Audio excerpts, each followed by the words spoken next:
Hello, ladies and gentlemen, and welcome to Focus on Liberia. This is Thursday, and of course, it's Tough Talking Thursday. Our topic tonight is about the environmental pollution in Liberia, and we're going to be concentrating on air pollution, water pollution, and of course, land pollution. Does anyone care? That's the question tonight. With me to discuss this, I have my chief political analyst, Mr. Wilmot Weti Kuni, who's joining us from Philadelphia. Mr. Kuni, welcome to Focus on Liberia.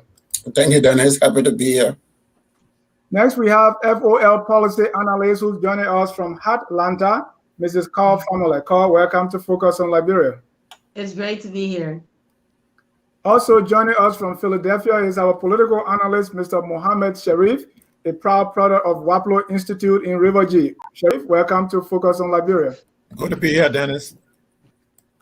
Last but not the least, we have joining us for the first time, Dr. Boakai K. Robertson. Doc, welcome to Focus on Liberia. Thank you. It's a pleasure. We are so glad to have you. This is your first time on Focus on Liberia. In a special way, we present you a bottle of water and say welcome and enjoy your stay here. Thank you. Thank you. Okay, a little bit about Dr. Robertson. He's the chairperson of the board of directors of Africa Environmental Watch.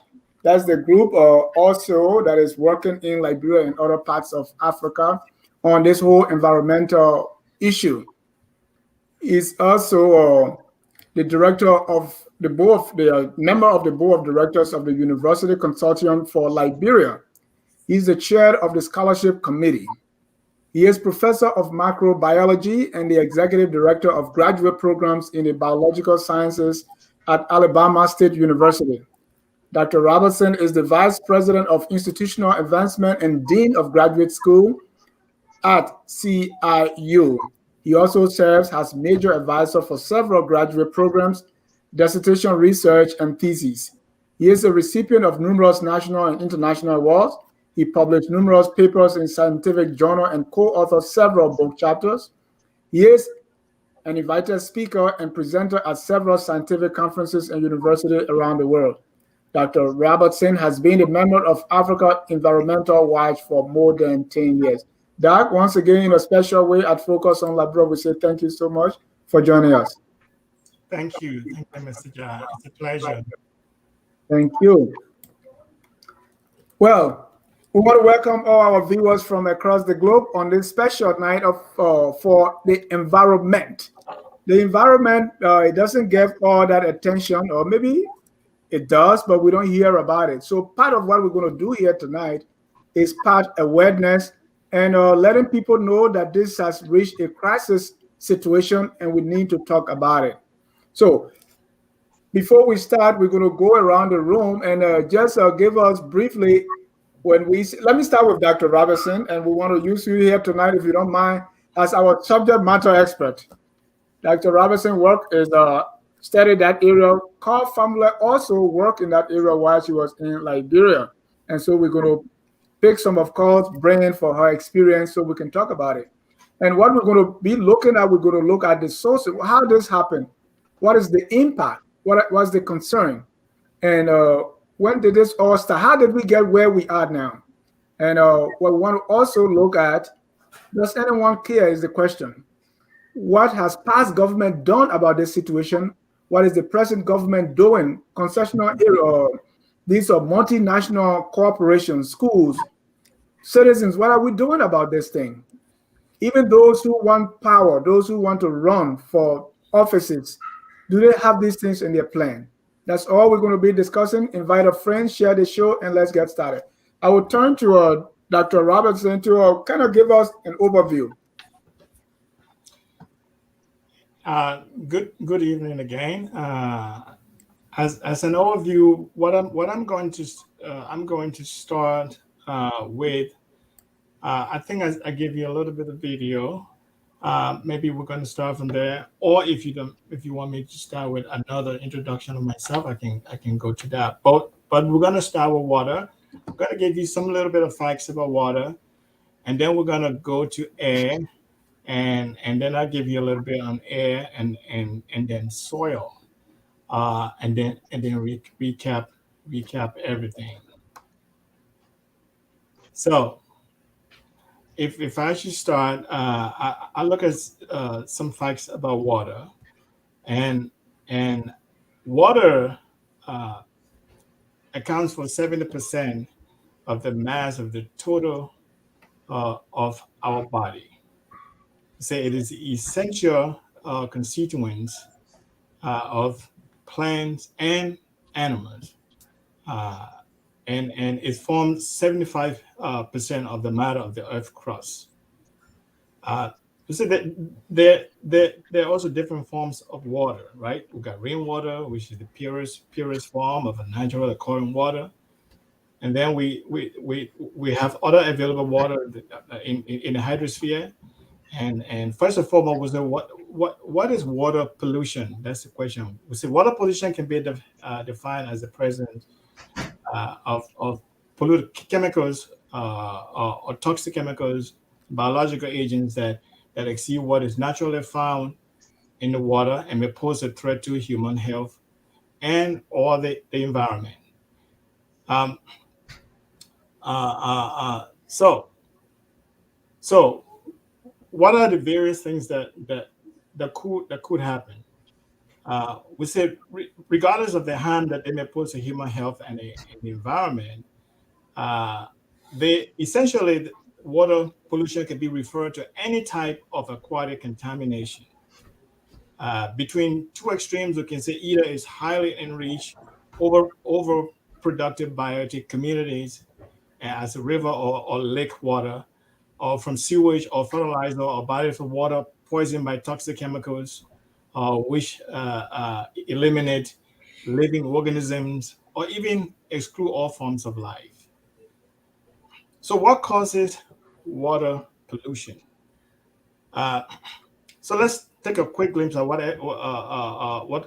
pollution is. Sometimes we say it's caused by nature, such as when mercury, for instance, filters into the river, into the lakes, into canals, into reservoirs. But the most common cause of poor water quality is human activities and the consequences of that. So, and I can go into even global warming and the role it plays there because we do have a lot of deforestation in Liberia Right. of or is it or is it demolishing forests, all of the resources over there, and it can also be caused by like harmful bacteria. Thirdly, we look at industry, uh, or is it dumping, rubbish, of, or is it fecal matters, and how to find it weighs into waters that are Mm. that's on or is it on treated. Now, also cargo shipping, like we have fuel spillage, transportation, all of those things can lead to that problem. Uh, uh, there are six causes that can be viewed as the primary cause of water pollution. Uh, Now that we know the causes of water pollution, let's look at some of its harmful effects. We'll focus on three harmful effects of water pollution. The first effect is contamination of drinking water, and it is caused by sewage pouring into rivers and streams and a wide range of other chemical pollutants, from heavy metals such as arsenate and mercury to pesticides and some nitrate fertilizers. It can also sneak into our well, and once it is ingested, these toxins can cause a host of health issues. For instance, hormone disruption. Children and pregnant women are particularly at risk, and the effects of water pollution maybe immediately after exposure, or more or less violent in the case of drinking water with high amount of pollutants. On the other hand, the effects can sometimes appear after exposure with lower amounts. All right, the health effects of drinking contaminated water may range from simple intoxication and stomach ache to deadly diseases or even sudden death. It is an undeniable fact that contamination of drinking water is a serious threat. Mm. The second effect we say is the growth of harmful algal blooms, and that happened in Liberia, and it can be due to nutrient like nitrogen or phosphorus in our water, or fertilizer runoff that will enter the aquatic system.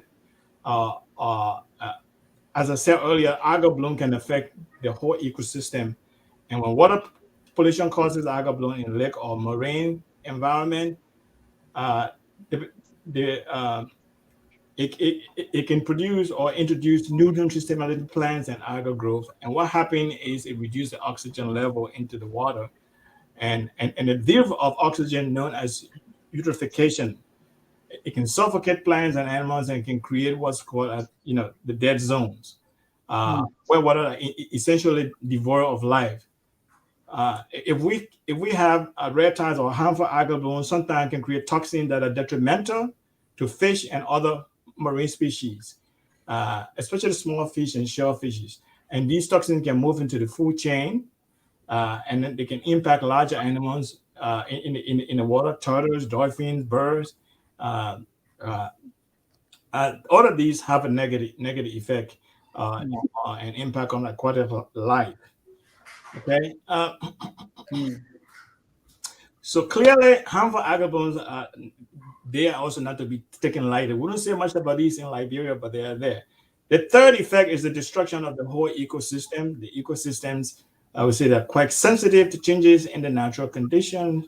And if the level of water pollution increases, some animals and plants may die off, which can turn could turn chain reactions to predator and prey, and therefore can harm the ecosystems in a significant way.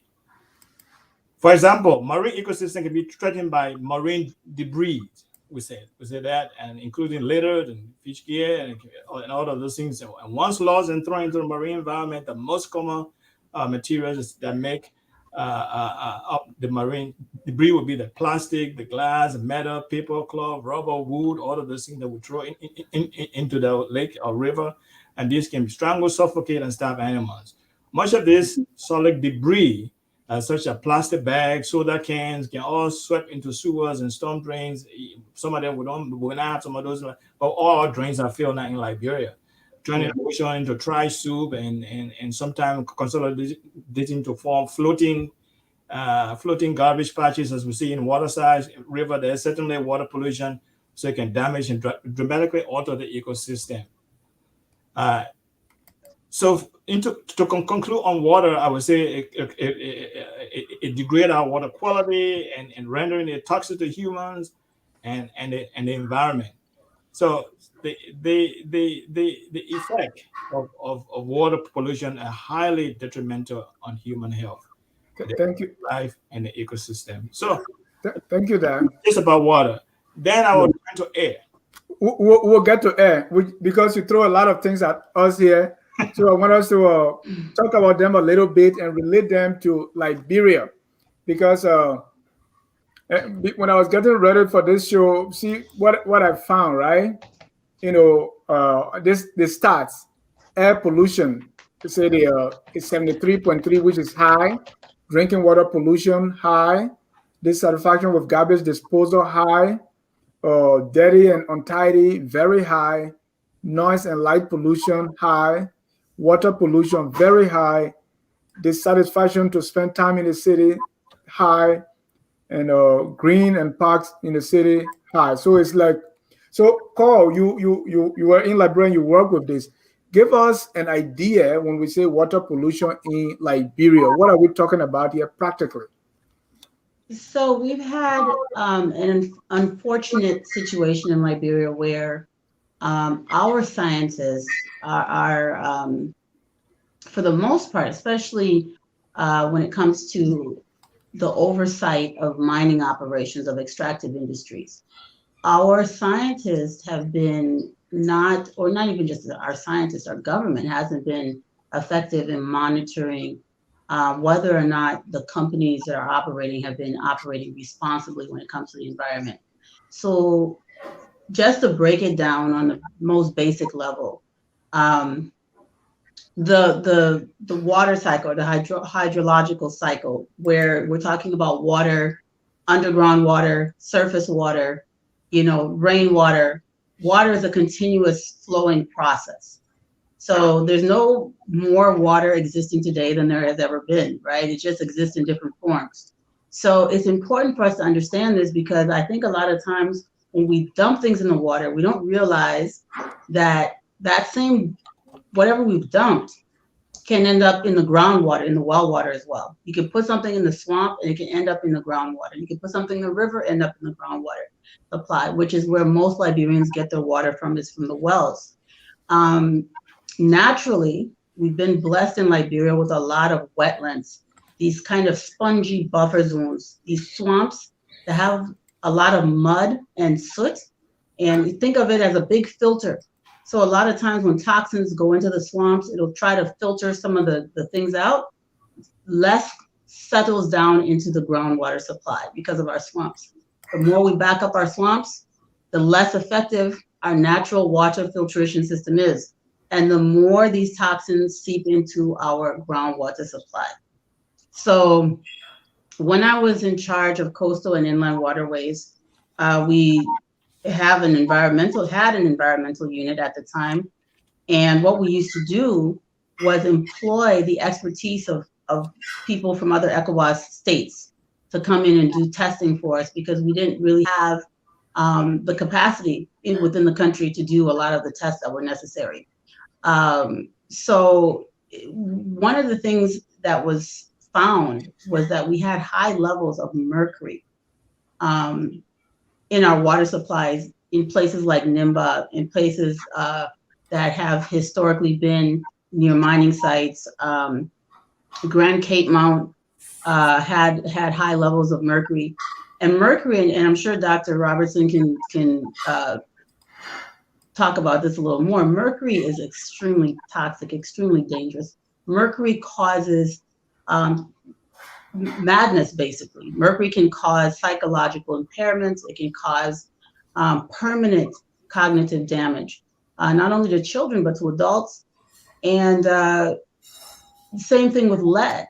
So we're basically being slowly poisoned. And the frightening thing about it is not only that it's happening, it's that it's not even being monitored.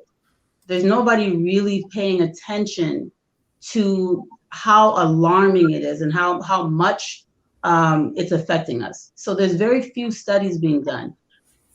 Children in most countries, if they had lead exposure, it's considered an extreme emergency.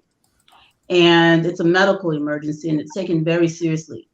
Most countries in the world have outlawed lead paint and any, unnecessary lead pipes in homes so that people don't have access to these things. But in Liberia, like many other things, we don't even monitor it. We don't even, cite these companies.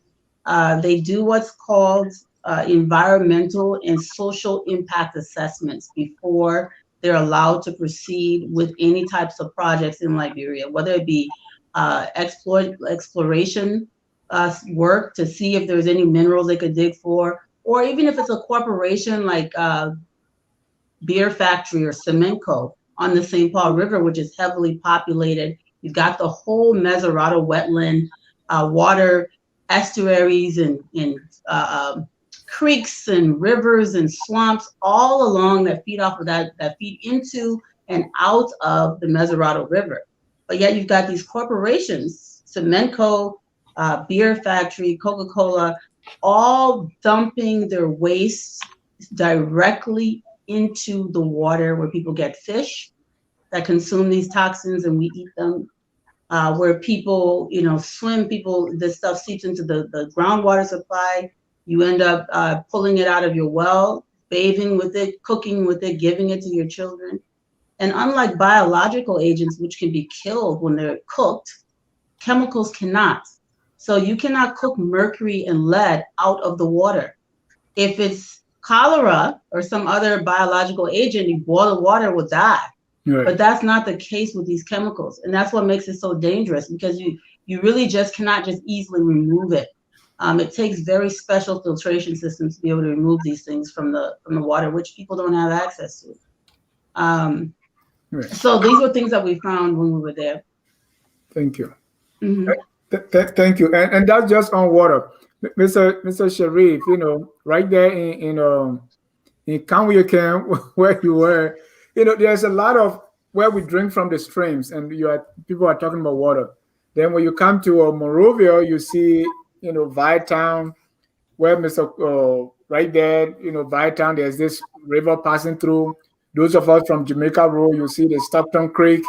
If you are in New Crew Town there, you see Trowen and all these areas. I mean, that's water. And this is where people go to ease themselves, company. So when you look at these waters, and then another thing that I came across is the zinc, right? Asbestos. The mission where I was, the zinc is asbestos, and we take rainwater. So the rain falls on the zinc, it comes down, we drink it. What's your experience with water pollution, or something that you thought was a bad water you were drinking, or nothing in Liberia? You put it very beautifully for me right there, Dennis. Bad water, drinking bad water. So the experts, Dr. Robertson and Paul, they've beautifully laid the groundwork for the rest of us who are not experts in environmental science. But even those of us who are not environmental scientists, we grew up seeing and still continue to see the degradation of our environment. I would say to you, Dennis, one of the things that Dr. Robertson mentioned, the human agent, the human actors that are responsible for the degradation of our environment, our waterways. One of the things is that you have industrial countries, industrial companies, industrial nations in Europe and in America that, so this is big business where companies export that industrial waste to poor countries. So the West African coastline from Nouakchott in Northwest Africa to Point Noir in Gabon, southwestern tip of the southwestern Africa. You have that area, which includes Liberia, to be very attractive for exporters of hazardous waste. So, as a poor country, one of the things that came up and that Cole mentioned is that who's monitoring these things, and that is my biggest fear. Who is actually monitoring? I don't think that our current government, and this is not, and I know this would delight Mr. Coney, because I'm not about to put this exclusively at the feet of George Weah. This goes back to several administrations. There is no monitoring of or insufficient monitoring of these bad agents that come in and pollute our waterways, pollute our landfills. There was an incident reported last year where a company was exporting hazardous materials to the port of Monrovia, and I understand that it was intercepted, and they returned those hazardous materials back to Greece. But we don't know. This happens all the time. So even as we speak, these things continue to happen. And not only and I know we're focusing on water and air today, but there's also, and Cole mentioned that, I think, in the mining sector, you have all kinds of things happening. I think it was in 1982 where over 200 people were killed at a mine in Norway Camp in Grand Cape Mount County. And, not enough was even done for people who were affected. And this continued to happen today, where, 2 years ago, somewhere in Tapeta, Nemba County, there was another landslide where about 3 dozen or more than 3 dozen people were killed, and even last year, somewhere in Grand Cape County, about 55 people died, and these are as a result of you know illegal mining activities. So, who is monitoring these activities? It is extremely important for government to set up a mechanism where they're monitoring these activities.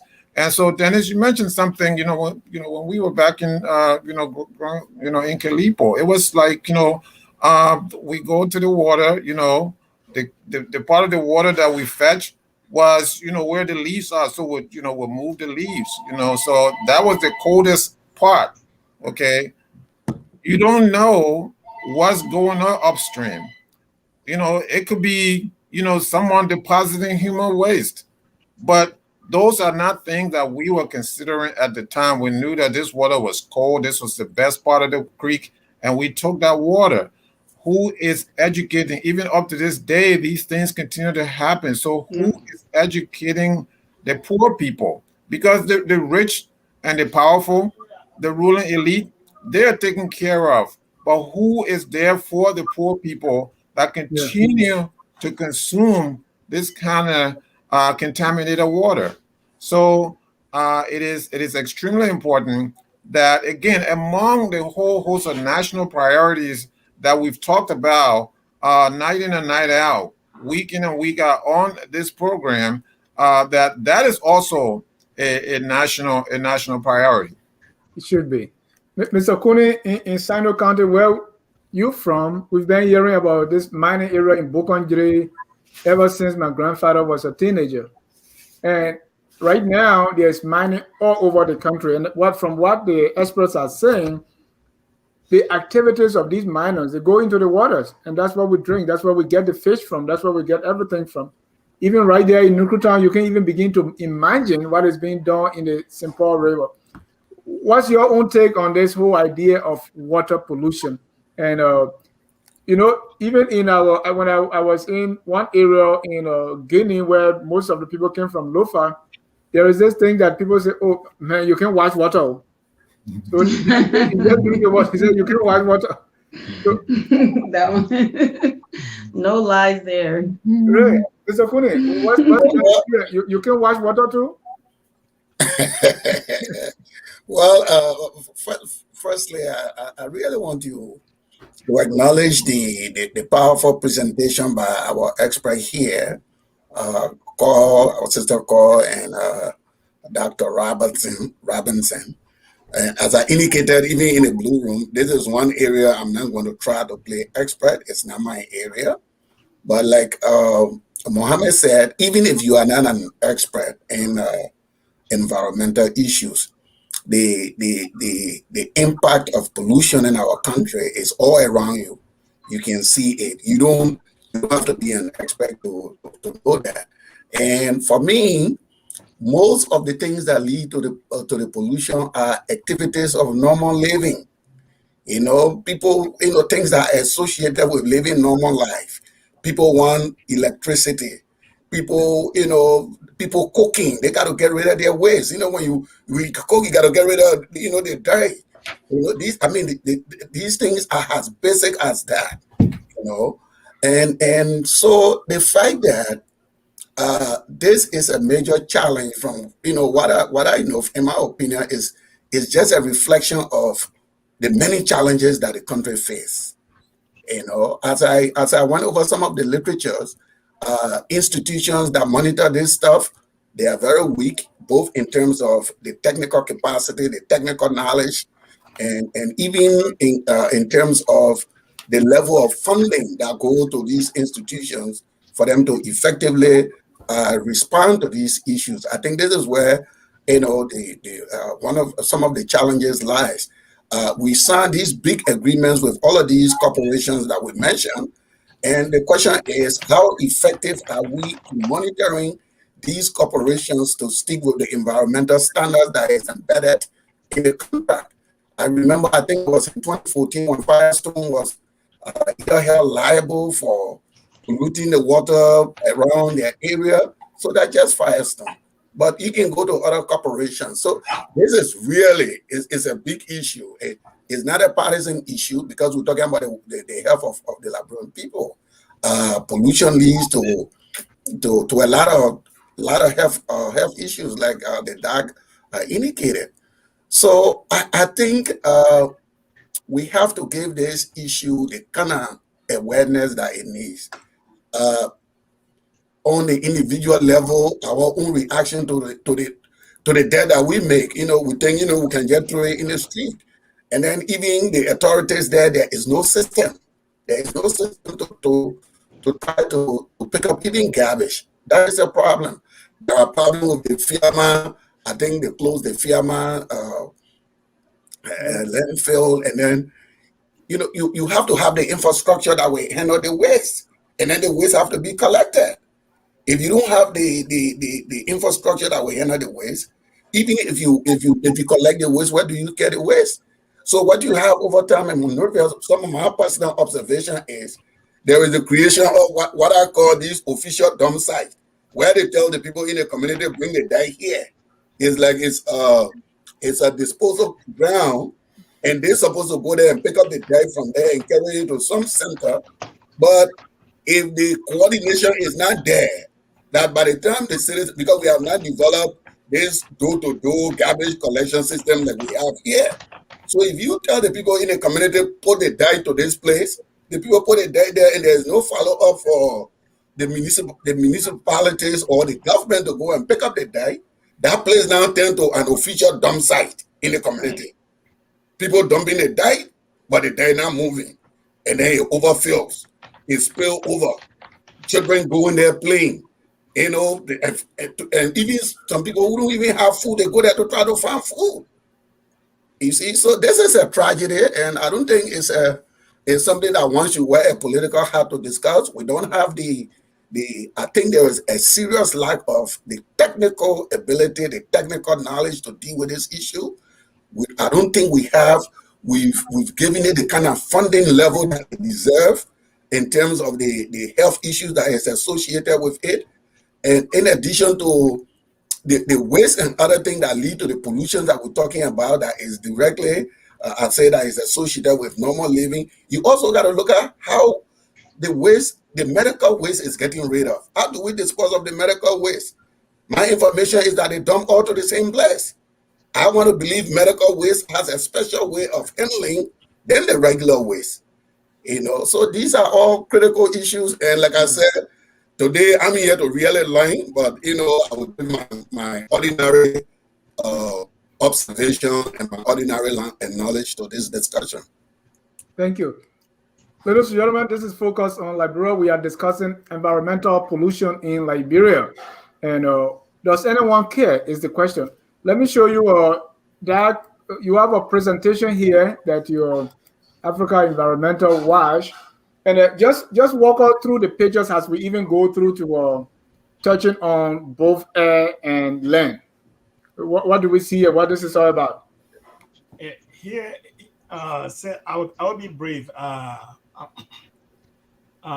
Liberia's Constitution of 1986 as a guarantee all people of Liberia and communities of healthy and safe environment. What we're beginning to see here in some of this environment is a semblance of what you see on the picture there. How people living in such an environment, how can you consider that a safe environment? Next slide. So the problem and the issues are enormous. Next slide. All right, let me go to the next. Sorry about that. Okay. And water quality with the garbage contribute, as you can see, how people live over there.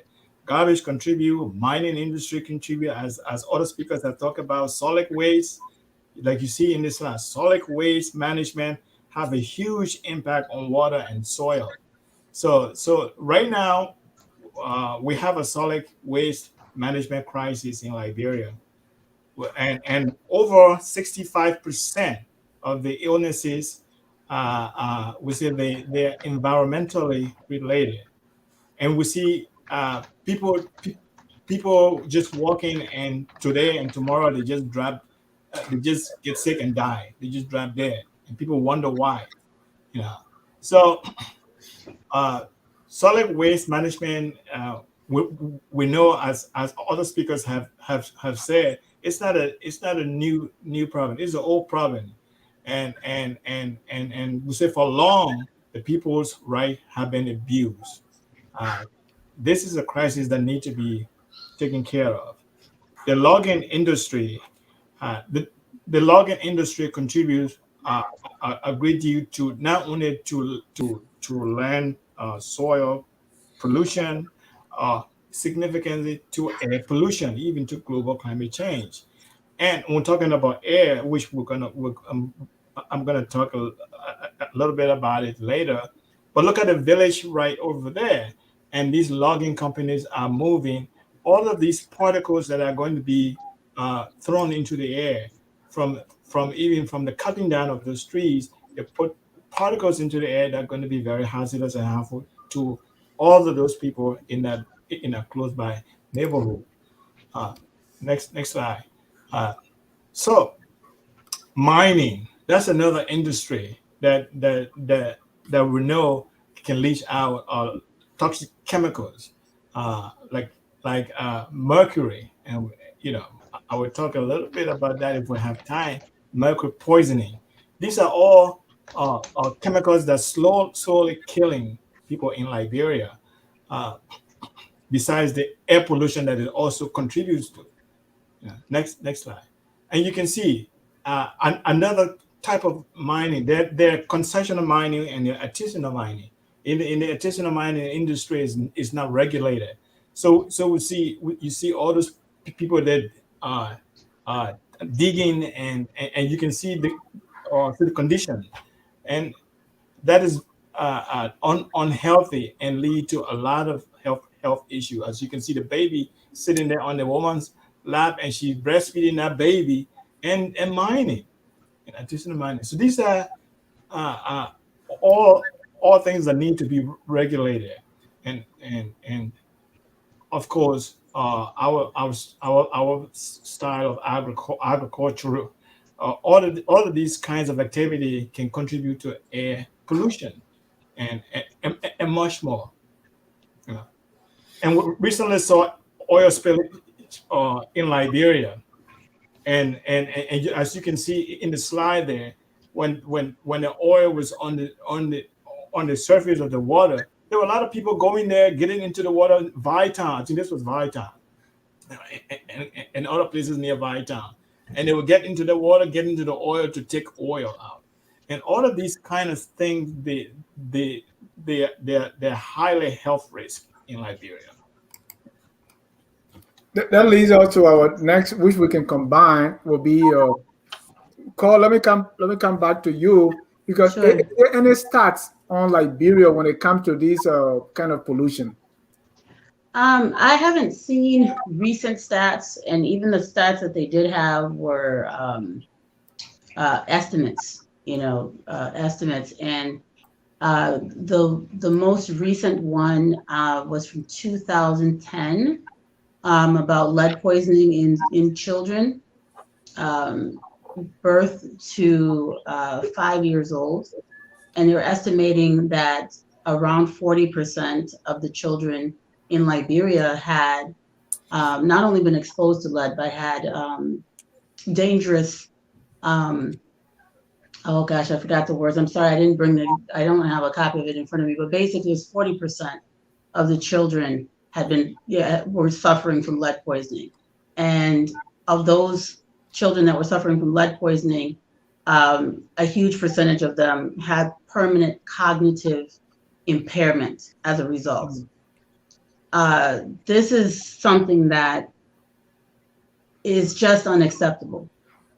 Yeah, and Carl, I'm not stopping you. But those children, as you said, and also pregnant women in Liberia, they're also at a high risk of lead poisoning. Right. You know. Absolutely.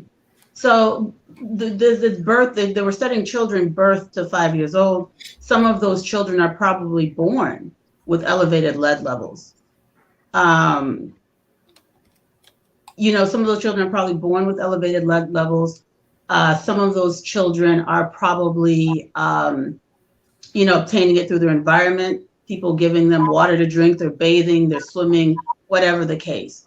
What I really wanted to talk about is not so much, I want to try to make this practical for people who are listening. Yeah. I want to make this practical because people need to understand how it affects them and how negligent our government officials and technical people are. So in 2012, if you all remember, we shifted from beach sand mining to river sand mining. Do you all remember that? Everybody said, "Oh, stop digging the sand from the beach." And instead of finding an inland sand quarry, which we have a lot of inland sand deposits in Liberia that can be safely quarried without affecting water, someone comes up with a bright idea to go and start dredging the riverbed. And they're doing this so stupidly, excuse my language, but they're doing this so stupidly. They go out and there's these Chinese, and they're Chinese. I'm not trying to, demonize Chinese people, but that's who they are. They're from China, and they make these little crazy little jigs, and they're jigs, basically the sifters and things like that. And they're going through our rivers and our swamps, and they are grabbing large amounts of sand and sediment, and they're sifting it. Yeah. And if you go, which I've done, I've accompanied the Coast Guard and we boarded these things. These are basically mining jigs. These are not jigs for just getting sand. They're sifting this and they're looking for alluvial minerals, clearly. What are alluvial minerals? Over millions of years, diamonds and gold and things have washed down the mountains to the creeks, and they're all in our riverbeds. Mesurado River, all of our rivers are laden with gold and diamonds. Everybody knows that. You read any history book about Liberia, when the British were talking, that's one of the reasons everybody wanted to take the land away from us, is because the rivers are wealthy. In Nimba, my friend Floyd Tamba calls it jungle water, jungle millions.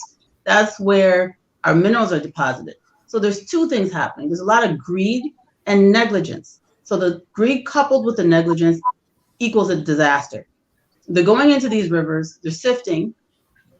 They take the sand, which is the byproduct of what they're doing, and then they put it on the beach, and then Liberian companies sell the sand and they use that for construction.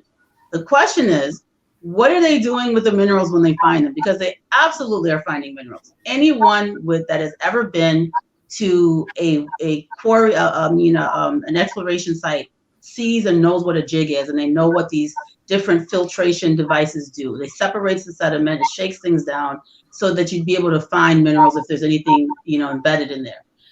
In 2012, there was a company that it was called ENEG, owned by Eric Nangbe. Everybody knows who that is. They had an environmental and social impact assessment that they provided to the government of Liberia. And at the time, I was at Maritime. They provided that environmental and social impact assessment, and our EPA people did not understand it. They didn't understand or they didn't bother to read it. And anybody, I want anyone from EPA to call and challenge me on this, because these things need to be said. The Environmental Protection Agency for Liberia, the Ministry of Lands and Mines for Liberia, Lands, Mines, and Energy at the time, all signed off on this thing and allowed these people to proceed with the sand mining. And we're talking about a very specific site. There's many others. I'm being very specific. And this is the one that was right across the bridge in Viatown there. And it was basically there was a local guy who, his name was Eric Sumo. He's from a company. He was supposed to be an environmental specialist. Mr. Sumo Mamalu, I'm sorry. Mr. Sumo Mamalu, he was a technical engineer for a company called EarthCons, which is a Liberian-based company. And they submitted a 10-page document, which they called to EPA, which they called their environmental social impact assessment. I got a copy of the document. The environmental team reporting to me brought the copy, and I said, but this is ridiculous. They literally cut and pasted a bunch of stuff that was completely irrelevant to the site project. It was so clear that nobody ever did any assessment there. They just filled in some form, and it was good enough for the Environmental Protection Agency. I mean, they were there pretending that they were going to have they're supposed to tell us what kind of equipment they're going to use. They're supposed to give us all these details, and they gave details. The details were just bogus. They just made stuff up or just copied and pasted stuff. So at the end of the day, I said, okay, let's challenge them on this. Let's go and see if they actually have the equipment they said they're using. Let's go and see if they're mitigating the damages they say they're going to mitigate. We went there. The Coast Guard escorted us. They did not have any of the equipment they claimed to have. They did not have any of the disposal processes that they claimed to have in place. Everything in that environmental impact assessment was a lie. So we shut them down. I said, you will not operate until you live up to this. What happens in that situation in Liberia? Well, you step on one person's toes, you step on everybody's toes. So what ended up happening was I got attacked, or my team got attacked by the Environmental Protection Agency. Now they're fighting on behalf of the pollutionists against us. Nat Blama, and I will call names today. I challenge y'all. Y'all can't challenge me. Call. Nat Blama went to Commissioner Kessley to lay my complaint. Said, oh, Carr is usurping our function. No, I'm not. You're not functioning. Somebody needs to do the job. And it was a huge thing. I mean, complaints went all the way up to the president about one little site. We're not even talking about the entire country. We're talking about one little site because somebody's friend, somebody's this owns something. And these are the dangers that they're putting in place. And it's because of two things. One is complete ignorance and not having the understanding or the education to do the job that they're asking you to do. And the second thing is this complacency. So it's negligence coupled with corruption, right? Because I'm not saying that anybody got kickbacks. I didn't witness any of that, but definitely there's friendship involved, and there's a need to protect people who are doing the wrong thing, which is more important than protecting the citizens and protecting the environment. And that's what I've found in Liberia, and that's what makes things so extremely dangerous. People are willing to look the other way, because they know people or they don't want to, step on their friends' toes. And you preempted my question was why, but you said negligence and sometimes some form of corruption. They're complicit or they don't have the knowledge that the harm these things causing. Look at the picture that I found of what the health effects of pollution. I mean, headache, fatigue, respiratory illness, cardiovascular illness, cancer risk, and all these things, nerves damage. You can't even begin to count. And because somebody doesn't know this, and they will just allow these things to happen. It's mine, but Dr. Robertson, walk us through briefly for just 2 minutes, some of the effects of when we say air pollution. I used to live, when I was in high school, Jamaica Road Junction, where they have Saco, that factory. Right. There they have garbage, and they used to burn it, and the smoke is everywhere. And we live there. It doesn't mean anything, even though it's very uncomfortable, but it's like normal. Are we getting poison from that too? Oh yeah. Burning can put a lot of toxic chemicals into the atmosphere. We say air pollution is the largest single environmental threat in the world, and it kills about 7 million people every year. So that's a fact. So in Liberia, we have we do burning, like as I showed you earlier. We have diesel engines factories, diesel cars that cause serious threat to human health, to the health of Liberians. We say that it can, even right here in the U.S., it costs like 45 billion per year loss in income. So it can lead to not only sick people, but it can also lead to poor people and starving people, because it can also affect agricultural production that sometimes we don't even know or those things. Uh, so when we burn things, because now that some of the trash they're not being, the people don't have no place to put it in, so some people burn it. I was in Liberia, I see people burning the trash, burning trash. Why is it not trash that they're burning? Say, even when we're driving our cars, nitrogen oxide, sulfur oxide, uh, uh, all of those things, uh, uh, forest fires, all of those things also contribute to air pollution. So you can see how we have people in Liberia who may lose their hearing, the touch or the feel, and eventually it may kill them. So these are all serious problems that or say that we have ignored. Mr. Kuni, I don't know if you want to say something, but look at this industrial area in the city, like Simenko. Like we have LPRC, free zone, and people live there, and we have no idea, the chemicals. Or I had a physicist here, and we're discussing the idea of these chemicals being put in the soil right there where people live. And he said he was employed at a LPRC to do quality control on the gas. And the gas being brought in the country, maybe 80 to 90% is polluted.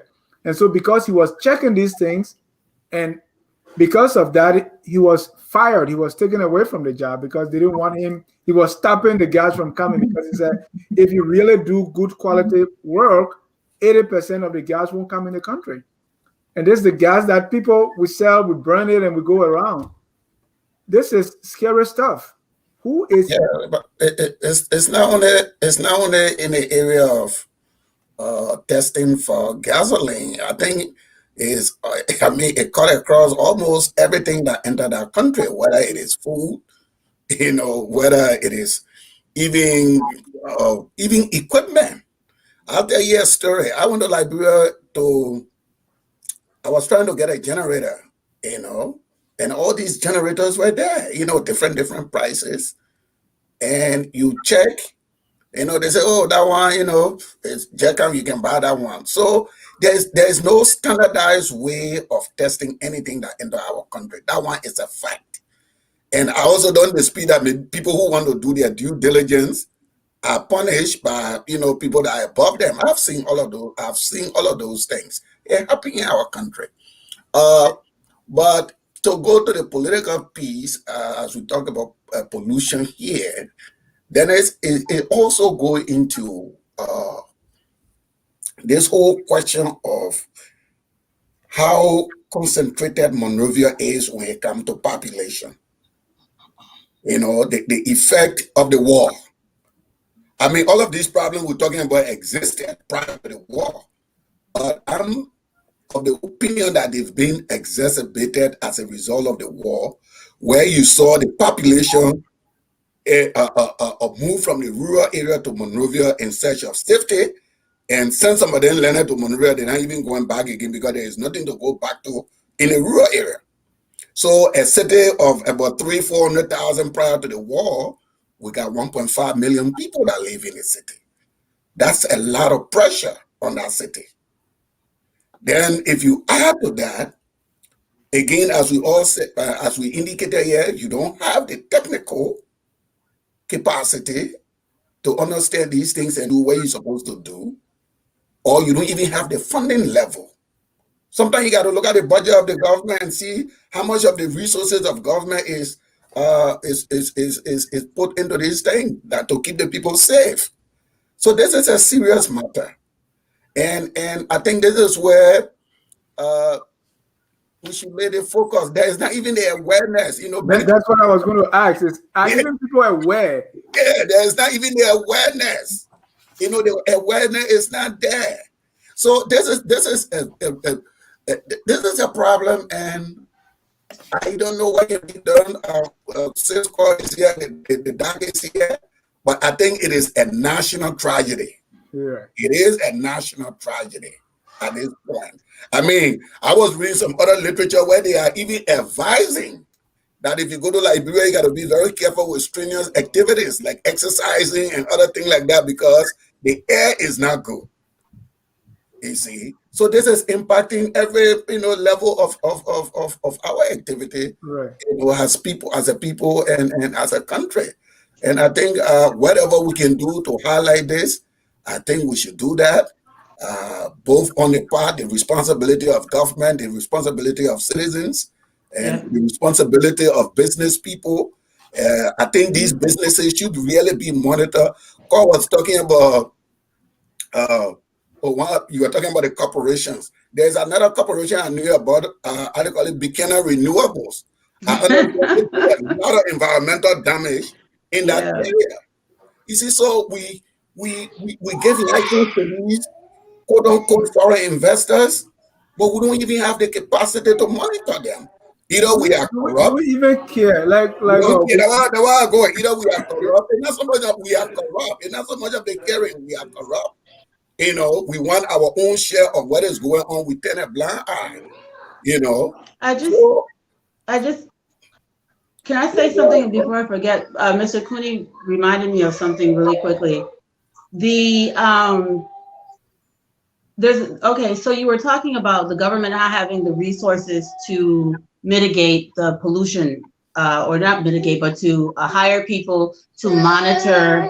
Hang on one second. some mom duty. Before you complete the mom duty, go ahead, Mr. Cooney. No, I just wanted to clarify. I'm not making a categorical statement that the government don't have the resources. I'm sorry. I have my 3-year-old was freaking out. I'm saying the kind of resources the government put there is shameful. It doesn't reflect the magnitude of the problem.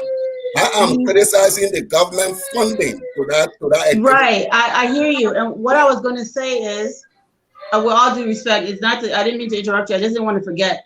So what it is that the government can, instead of letting these companies self-monitor and choose their environmental specialists, they can say part of the concession agreement is your budget for monitoring is going to be paid, and we're going to choose an independent person to review what you're doing.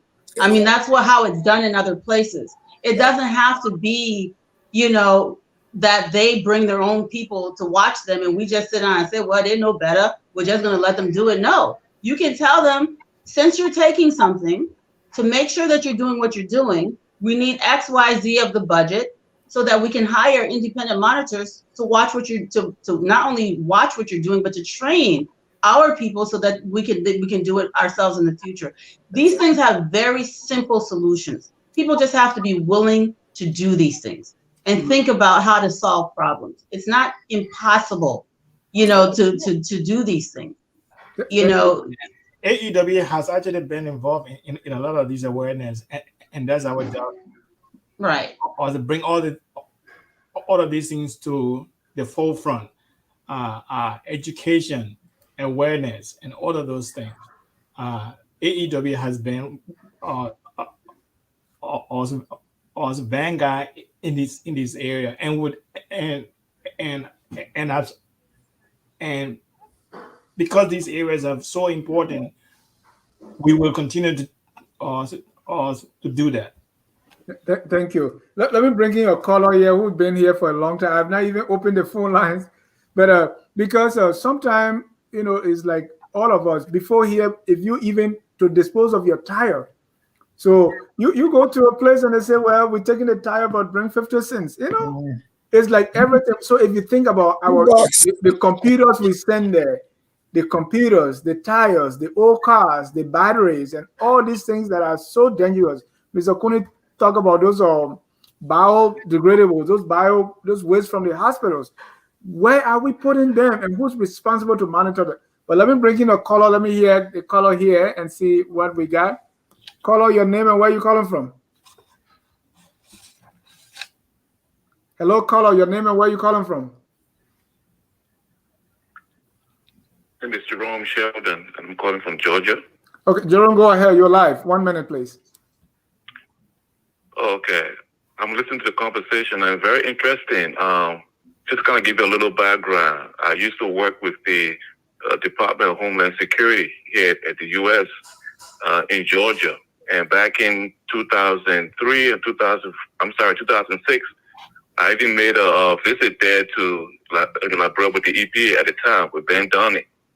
And one of the things that was brought up was trying to help Liberia at the time to have those different companies that are involved in there to monitor those companies and or to work in line with the EPA to have that power to the EPA to be able to have people stationed at the various location there with those companies to see how they were doing their things, how to dispose the chemicals, and also the different ministry having those information available to them at the database to be able to, have prepared awareness, educate the community around there about things that are going on, the various chemicals. See, these are the same thing. Now, I don't know if you ever heard about that program called the EPCRA. It's the Preparedness, Emergency Preparedness and Community Right to Know Act here in the United States that was put into place by Congress to monitor all facilities that have a certain amount of chemicals at the facility as to how they dispose of it and even how they use it. And so that was the same kind of a program I was trying to take at the time to Liberia.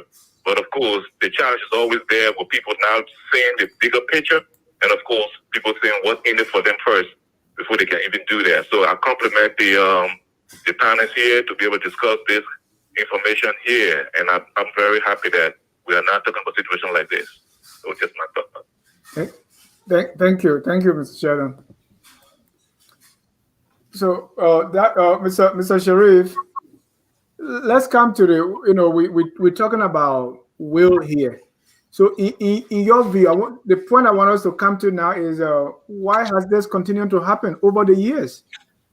What do we think is responsible? Well, incompetence. And when I begin to speak about these issues, then, somehow I get branded as anti-government.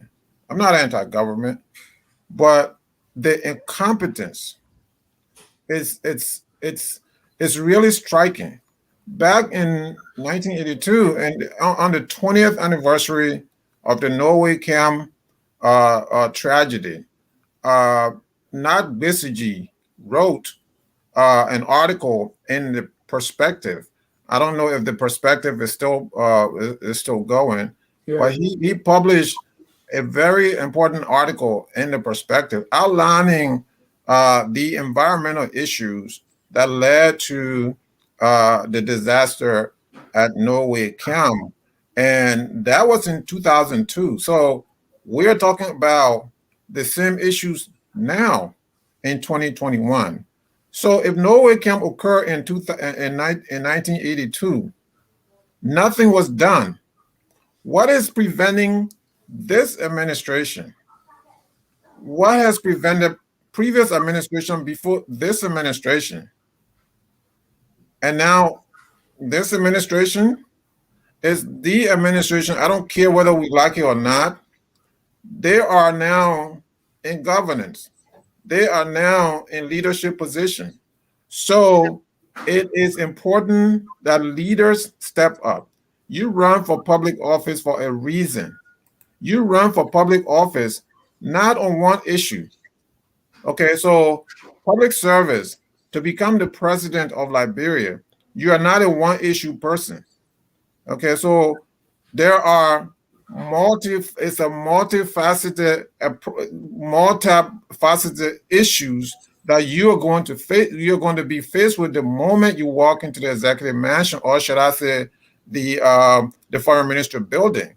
So the moment you walk in there, these issues will confront you. And here we are today talking about this issue that has not been addressed in a country that is 173 years old. There's no waste management to speak of.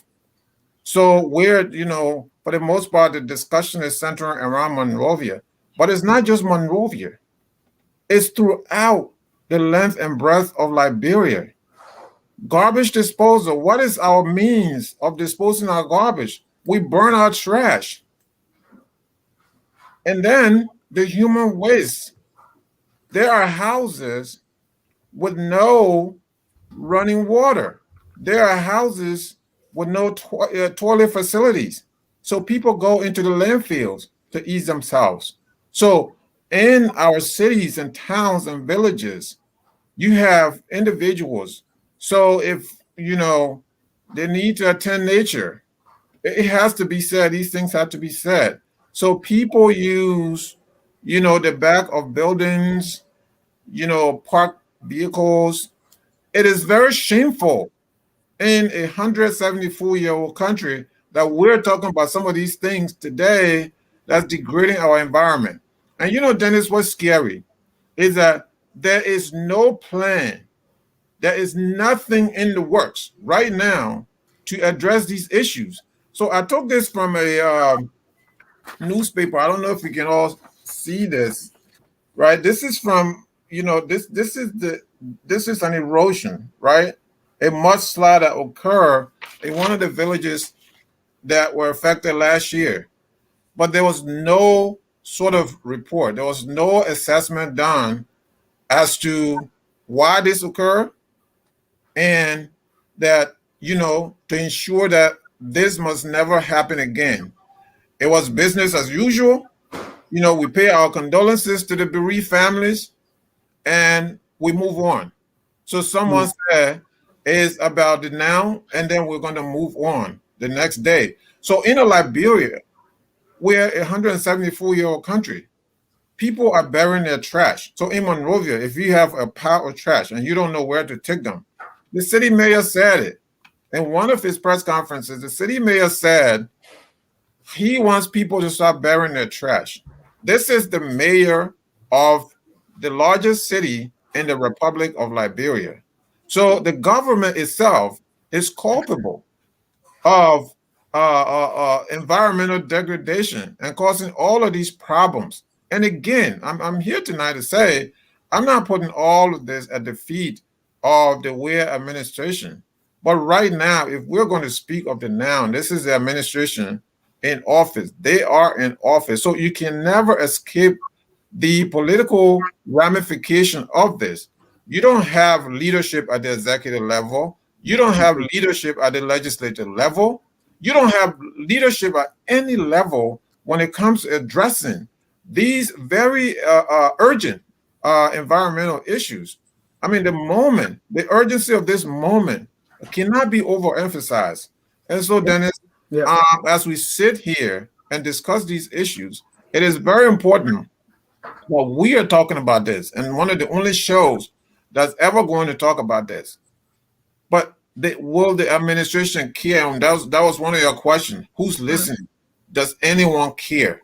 And my answer to you is no one cares. You have in Liberia, you have all these mining companies. Dr. Robertson mentioned, the logging companies. We haven't even begun to talk about them, right? Where they are degrading our environment, our landfills. We haven't begun to even talk about them. You have the largest rubber plantation in the world, if not the second largest rubber plantation in the world. During World War II, when Malaysia was captured by the Japanese, the Firestone Rubber Plantation Company became the sole supplier, the main supplier of Allied troops in terms of tires, okay, and those things that were provided to Western countries. So the rubber plantation in Liberia holds a significant place in not just in Liberia, but in America. But tell me, if what has that rubber plantation, the presence of the rubber plantation, done for the country? Yeah, nothing. So you go to our largest referral hospital, which is JFK. You can't even find a latex glove. So even though you have the largest rubber company in the world, but you don't have a latex glove. And all of this is borrowed. All of this is imported from Europe. Your soccer balls are transported from Europe, and yet They are there in these areas degrading our environment. So what is the importance of having all of these companies in our country Thank if you. all we get is they're degrading the environment and there's no leadership at any level? No one knows what they're doing. Everyone is just sitting around, not doing anything. This is incompetence, and I'm sorry to say, it's malfeasance. And generations from now will judge this era as the people of do nothing. Thank you. Dr. Robertson, I know you were involved with AEW. What can be done about this? I know awareness, yes. Really, is this solvable? Can we do anything about? Because it's like everywhere. Yeah. With respect to solid waste, for instance, Liberia, we all know has good regulation, but the problem actually is the laws are not up to date and they are not enforced. Uh, uh, uh, so AEW, we come in not only to educate, but there will be a conference coming up, maybe in about a month or so in Liberia, and we're going to. I don't want to tell you the whole detail, but it's going to involve some high level people that are going to bring to light some of these things that are happening in Liberia, and we'll have government also there. We'll also bring in some ambassadors and some other people there. Dr. Robertson, does that suppose that these people are not aware? Who's not aware? People that you are bringing, the government officials, the ambassadors, and all these people, policy makers, are they not aware of these things? That it takes someone to bring it to their attention? Of course, they are aware of these things, but you have to force these people to the table so that they can be able to see with others at the table, with international agencies, and be able to express themselves and say why some of these things what are not taken care of, what are the plans. So we need to know them. So these are things that people know, but it had to be brought at the larger table. Now, so those are things that AEW is going to be involved in the next couple of months, especially now that we're having this bicentennial. We say we're going to have a bicentennial coming up, and we're going to have lots of people traveling to Liberia between December next month and next 2022 December. So some of these things got to be brought to light. But the most important thing also is, as I said before, these ordinances, they are not enforced. So AEW will also be also working to bring some of these problems to the forefront, dealing with the communities, the churches, because we have to involve everybody, youth groups, and they all have to be made aware of how they can help. Thank you. Yeah, go ahead, Mr. Coney. Let me just bring my ordinary question, because I really don't know this stuff. But that really looking at the problem, I think the problem is quite clear, especially when it comes to the waste aspect of it. It's quite clear. We got to get rid of the waste. You make the dirt, you got to throw it that way. You got to find somewhere to throw it that way. So for me, basically, what really is the problem? Where is the disconnect? In us not being able to take care of our own garbage. I mean, if you can manage your own garbage, what do you can really manage? You make the dirt in it, or you can even throw the dirt away. And the way I look at it, again, this is my ordinary perspective. It's not professional. You have to have the place to put the garbage, and you have to collect the garbage. Right. So the question is, how many conferences are we going to have for us to be able to put this system into place? How many meetings are we going to have to that will train us or maybe teach us how to take garbage and dispose of it. I mean, why is there that we don't know? What is the problem? We all live here. We see how these things are done. Many examples. I mean, I gave credence to the fact that we must give awareness and this and that, but that you agree. These societies that we're letting people taking garbage, ain't nobody really going on radio, and the system is there. You have to do this. If you don't do this, this is what comes to you. So what really is the problem that we're not able to take our own garbage? We ain't able to find the whole country. We ain't able to find place to put garbage. And how many conferences we got to go to that will teach us how to do that? That question is profound. Mr. Kuni is saying, if you are not able to throw your own debt away, what else can you do? And let me rephrase that question. If you as a government cannot throw debt away, basic trash, what else can you do? Doug, Mr. Kuni is saying, what is the issue here? It should be simple. What's going on?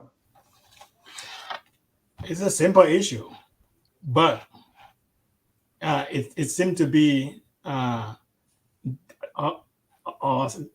difficult, and it's a hard issue because funding becomes a key. So where is going to be the source of funds that's going to take care of this? Were there sources of fund? How was this done in the past? What has been done in the past, and what is not been done now? What sources of funds were used in the past that's not been used now?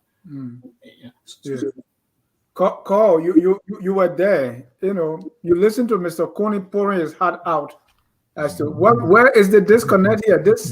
I mean, if you look at it in a simplistic way, it should be like you suck the orange, throw it away. I mean, what's right? So it's simple, right? We have a very large government, and all of the resources, for the most part, are being spent on salaries. And the most you look at the legislature. You're talking about 183, I think, individuals that are elected to office. And they all of a sudden have gone from making about $700 a month to making around $40,000 a month. Over the last 15-year span. It's absurd. And so they keep increasing. They're in charge of the budget. They're in charge of how they're going to spend the tax dollars, which ultimately means that the citizens are responsible because they're electing people to determine where the priority areas are for spending. But the citizens are on the citizens are taking in the lead, right? And you say affect their minds.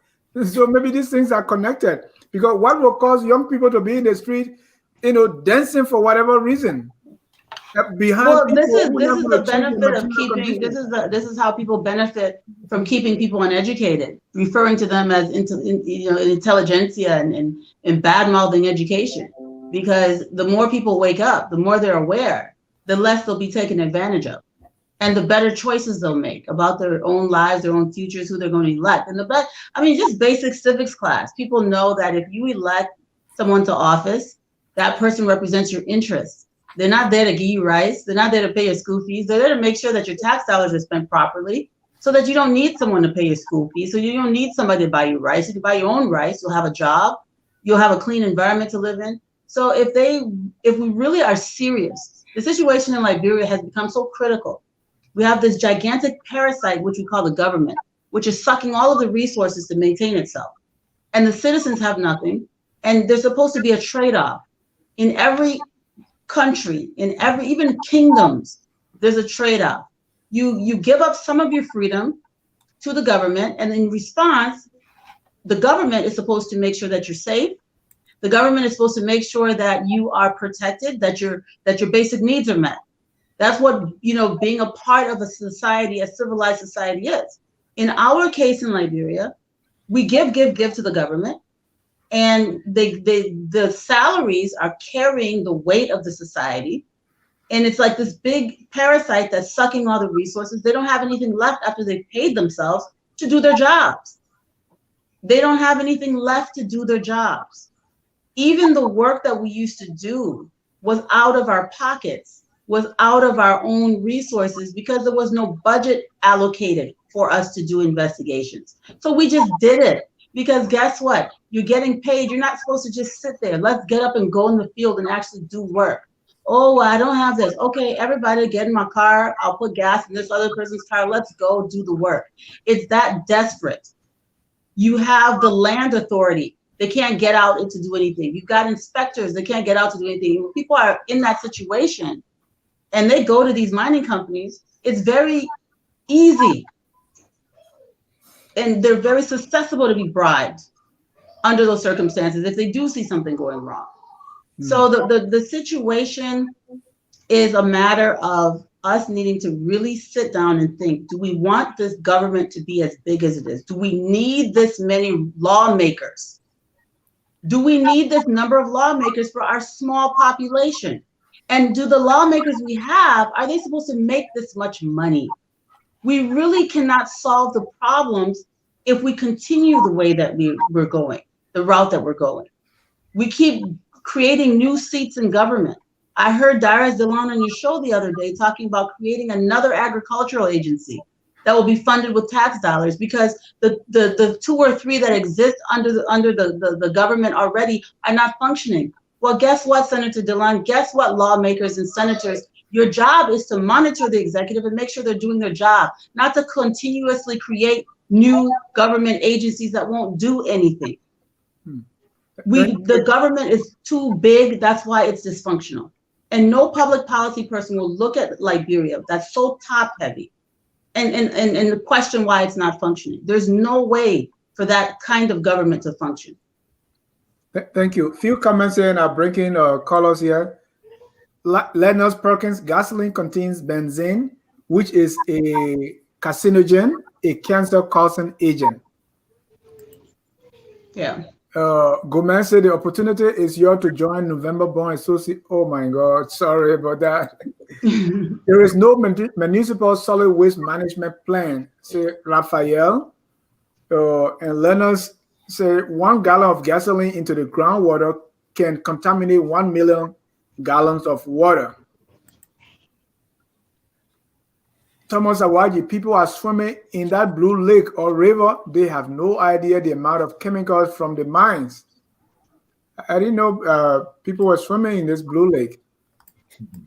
Oh, yeah. Musu Stewart, these companies should be required to manage waste from their companies and have CSR programs to clean the environment and teach communities about environmental safety. That's not the company's job. That's the government's job. Lennox also say, how about the boys selling gasoline out of cans and jugs? They inhale the fumes containing volatile organic compounds, a source for getting cancer. Thomas, are there minerals in our sand, but our people are not aware of it? That's why the Chinese are exploiting it. Well, sometimes you are aware of it. The everywhere audience can be very animated when politics is being discussed, but tonight's topic is different. Yeah, we have to change that. Paul Koto say, thank everyone for the discussion and the guests of professional. Joyce say, Carl is naming names tonight.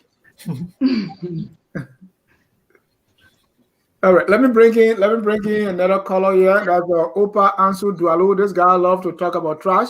Ansu. How you doing, John? Thank you so much for the show today. I wish I knew earlier, man. I would have asked to come into the show, but let me just make a few points. I'm listening to Ms. Formula and the rest of the panelists. This is what's going on in Liberia. There are serious possible solutions to some of our sanitation problems, but the government has refused to listen.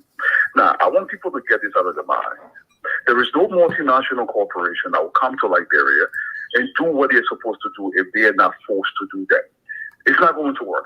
And Ms. Formula, they say something. Look, the government is extremely bloated. We understand this. About 80% of our national budget goes to running the government. This is lunacy.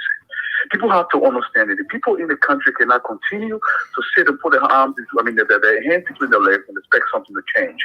They have to force the issue. Look, I've been the sanitation outfit in Liberia for over 10 years.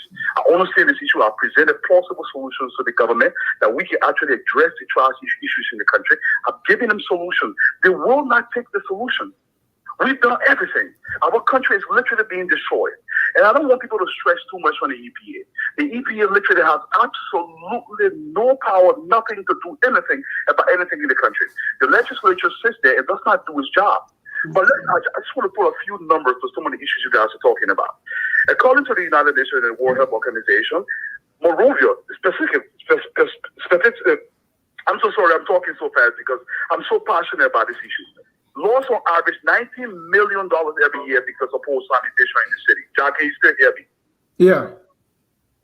Okay, if you include the chemicals that's been poured into our rivers, if you include the damage that's been done by the multinational corporation, these projections could be as high as $100 million a year. That's what it's costing Liberia. Nobody is doing anything about it. But we keep asking, why can't the government do anything about it? It's a singular answer to that question. They don't know what to do. They are very incompetent. This is why I speak to young people and tell them, so listen, when you are casting your vote, you're casting your future. This is not a joking matter. The legislature is bloated. This woman has said this. I released an entire paper. It's called Restart Liberia, Build a New Foundation. Why do we have all these guys pouring into the legislature, not doing anything? They're taking these huge salaries, the bulk of the national resources, going to keeping these guys alive, sponsoring them. Ridiculous payments, car payments, gasoline. Nothing is going to the country. The city of Monrovia is a dump. We've provided solutions to address those dumps, and nobody will listen. The more we talk, the more they say, my man, I've been eating burger in America, and don't kind of be talking nonsense, and we are eating poo in Monrovia. You don't want to hear it, but it's a fact. According to the World Health Organization, 75% of the waters in Monrovia have fecal matter. Poo isa, literally. I just called to say that today. The solutions are out there, but nobody will listen. Thank you so much. Thank you, Ansu. Pretty scary stuff, right? Ansu is saying people are drinking poo in Monrovia. The only thing I want to correct Ansu on, when he said the EPA doesn't have any power, that's not actually accurate. The EPA is extremely powerful in Liberia. The EPA can levy fines, they can shut corporations down, they can shut operations down, they can stop projects. They have a lot of enforcement power. It's just that it's easier to accept, some cold water and look the other way. But the EPA is extremely powerful. Government agencies in Liberia can shut operations down and until the company goes to court and wins litigation. So you could shut somebody down technically for years until they can prove that they've corrected things. So I don't agree that the EPA doesn't have power. I think that they don't have they have too many employees and they have too many employees and too few expert employees that can actually do what they need to do. So they need to downsize and get a small, trained and competent staff. And every government agency in Liberia needs to do that. Most of the people that are working, it's just like they give people jobs as a charity. Here, you go sit down, you make $200, go sit down, you make $500, but you don't have any work to do. You just sit around, you get up, dress up, and go and sit in the office and then go home. So all those things need to be stopped. People need to go to work in the private sector where they can be productive. Thank you. Can I have go ahead, Mr. Kone, quickly. No, I mean, Cole make a profound point. Everybody know the expenditure of the government tilted towards salaries. And this is why, Dennis, we keep going through these cycles of meetings and meetings, because all of these meetings is to solicit donor help to do what we're supposed to do for ourselves. You see, we not disciplined. There is no spirit of developmental sacrifice that we are willing to make that would make us to generate this funding on our own. We always look into the international community. Liberians believe that the international community is some organization that sit out there that's supposed to take care of Liberia. They don't know that when they talk about the international community, they're talking about other people's taxpayer money. This is I know it. Yeah, they don't pay no taxes in their country. but they get this international community that we believe is some kind of social charity organization that's supposed to take care of our country. So we run these bloated salaries for government employees and leave nothing to really do for the citizens. So we keep going in this endless cycle of meetings sponsored by donor agencies. And even if we get the funding takes time to even get to us. Meanwhile, the garbage is building up, it's piling up. While we are chasing the international component of the funding, I understand they're trying to build a new landfill in Chesapeake. I think it's a $9 million project by the World Bank. And maybe by the time that thing comes to us, the garbage is piling up on a daily basis. And this is the problem we have, and Dennis. We talk about the legislature. This is a legislature that is already working part-time. They work on a Tuesday and Thursday. Then they get the longest break. But even when we're calling them from that break, we got to pay them special salary. They already working. I mean, can you see how cushy that job is? You already working, making $10,000 a month. You on your vacation, you still making a $10,000 a month. It's not caught. But when there is a national emergency, we'll call you, say, come and do something. We got to pay you for that special setting. Yeah. So where do we get the money from to buy all these garbage cars, these trucks that are supposed to pick up the garbage? This is where the problem is. And until we can address this problem, we will be having these kind of meetings. The donor will keep coming. They also got their own interest. You think the donor, they really want to pick up there for us? We're supposed to pick up our own day. Anything that they will do to justify their own funding, they will come to Liberia to do it. It's just a fact. You know, when I was president of ULA, I went to the State Department. At that time, we had read a report where they said that the USA has spent $2 billion in Liberia. So I was asking the director, look, I know my country. My country is a small country. You say you've spent $2 billion. I'm waiting. I'm trying to see where the impact of that $2 billion. Where is it? How is it affecting the people in Liberia? You think they really care? Once they find willing partners on the ground, they put their figures together and they do their thing. The money is spent in the name of Liberia, but you can see how it impacts the people of Liberia. This is the international charity system. And we got to get used to it. So we'll be having these meetings instead of asking ourselves to make that sacrifice, to develop our own country, instead of asking ourselves to make those critical choices to redefine our own institutions. Right. Do we really need a permanent legislature in Liberia? These are some of the questions. Do we need a permanent legislature in Liberia that we meet in whole time? I think we do. All right. It just needs to be smaller. It needs to be smaller. It needs to be part-time. Yeah, maybe we need to explore all of these questions, but we're not even asking those questions. These people are there, and every time we organize meeting for donor partner for education to teach you how to write our own textbook, donor conference for this, donor, everything is donor related in Liberia. It's getting too much. Thank you. And ladies and gentlemen, this is focused on Liberia. We are discussing environmental pollution in Liberia. Land, air, water. Does anyone care? Talking about someone caring, we look at Lands and Mines, EP, and all the government functionaries, the legislature, laws that they are making. We see that if they have been doing something, we'll have something, okay? But that seems not to be the case. What about those who want jobs? Do we have standard bearers who talk about the environment, who talk about pollution? Do the people that are running to be president to replace the other guy that is there, do they have plans about the environment? Does anyone see any plan from anybody? The people in power don't have plans. Those coming don't have plans. Is that the situation here? So there's plans, right? You always have. I mean, when I worked in Liberia, there's always plans. Beautiful project plans, and I know that when I keep hearing people say we don't have a waste management plan. Of course, there's a waste management plan. It's not implemented. The city of Monrovia has a grid. Nobody knows that because Public Works doesn't enforce it. So you allow people to build in, facing every which direction. In the future, when we go to try to lay pipes, water pipes, when we try to, when electricity comes, we won't even be able to service homes properly because we'll have to bend the pipes every which way. The reason all the homes in America are built on straight lines and rows is because they have underground water pipes that need to flow. It's not just because it's pretty, it's it's functional. So when the original city was built, you go to Yakipa, you go to Buchanan, you go to Robertsport, everything's laid out on a grid. So we're not stupid. We know what we're supposed to do. It's like nobody cares. So it's not that these things aren't on paper. It's that the people who are in charge of making sure things are done correctly don't know what correctly looks like. They're not capable of doing what they're being asked to do. And the consequences of incompetence in governance is death.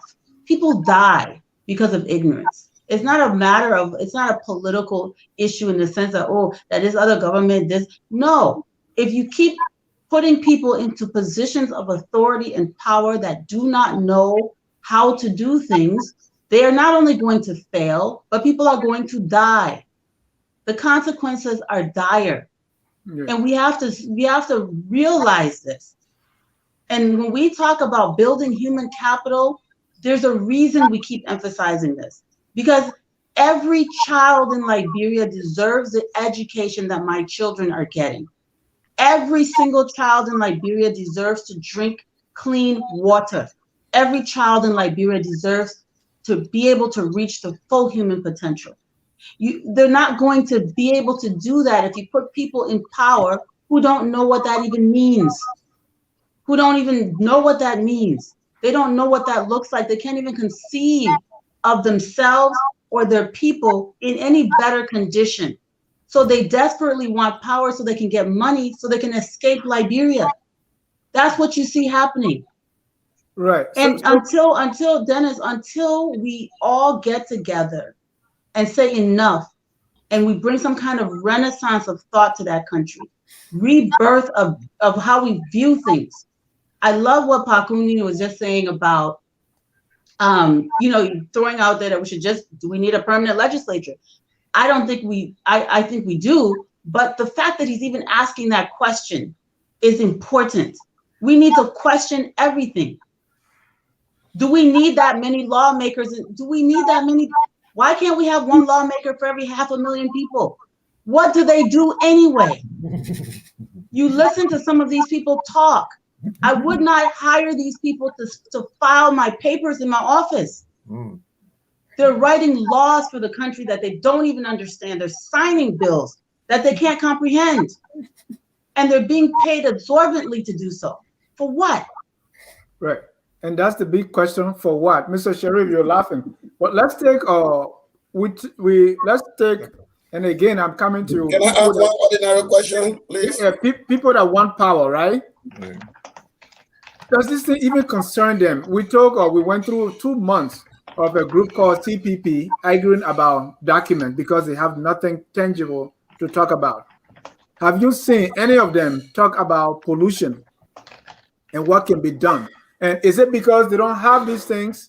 Is that why we discuss, okay, is that place, is it Boakai residence or is it Airbnb? Did this person pay his rent? Okay, Boakai and Kwame, who's taller? Yeah. And these are political parties that want power. Right. What do we know about their plan or their vision when it comes to environmental pollution? Yeah, so put everything together that we've been talking about the last 6 months and ask yourself the question, where do the opposition political leaders who are, perhaps, and the ones that have, and I'm not talking about the lower tiers now, I'm talking about the top tiers, the top 5, who are on the verge of the presidency, right? So it's 2023 is either going to be George Weah again or JNB or Cummins, one of them, right? One of them is going to be the leader of not necessarily the Republic of Liberia. Well, you can make the case now that they're the leaders, right now. So one of them is going to be the leader of the Republic of Liberia. Either one of them will be either re-elected or the opposition is going to win. So you don't hear anything from the opposition, all of the things that we've talked about ritualistic killings, we've talked about corruption, now we're talking about environmental issues. There have never been a press statement. When was the last time you've heard any of the opposition leaders just exclusively going somewhere, going to Zwedru, going to Sanikoli, going to Rabo Sport to deliver a nationwide address on a specific issue? You don't see that. And that is scary because these are the individuals who are on the verge of replacing the one that we have now. Because what we have now is not tenable, right? There's a bloated bureaucracy that's consuming the resources of the country. They are fleecing Liberia. So it's ironic that those very people come to the United States and beg for money. Oh, so we are poor people. Oh, please give us money. And their hands are out like this. They are looking for money to be dropped in their palms so that they can take it back and build mansions for themselves. So they can take it back and buy cars and sponsor whoever else, family members, non-family members, right? So you have that going on. So Dennis, this is the thing that I feel like we in the United States, we also have to lobby, okay, our congressmen and women to not give a dime to the Republic of Liberia until such time there's good governance, until such time these people are serious about governing, until such time this bloated bureaucracy that Cole mentioned is eradicated. So we ourselves, okay, need to be the agent of change as well. We need to talk to our congressmen. We need to educate them on what is going on in Liberia at this time. Some of them don't know. A lot of them don't know. Yeah. So, your question specifically was about the opposition. No, I don't hear anything that the opposition is saying that's different from George Weah. So we're going to still have, after 2023, when the election is held, and when one of the opposition candidates is the leader of Liberia, you're going to still have trash. And by the way, aesthetically, it is so bad. At the top of this show, the trash that you see, it is so aesthetically bad that this is where you have to walk. This is do you have to smell this stuff? It is bad, and sometimes you even feel ashamed as an African to belong to some of these places. Thank you. What is to be done? And I think it is important for us all of us to retrospect, to ask ourselves. And I think the panelists tonight, all of the panelists tonight have answered the question, what needs to be done? But those who are listening, those who are supposed to listen, are they listening? Or are they just dismissing us as a group of talking heads? I think it's the latter. Thank you. I got two callers here that I want to bring in quickly.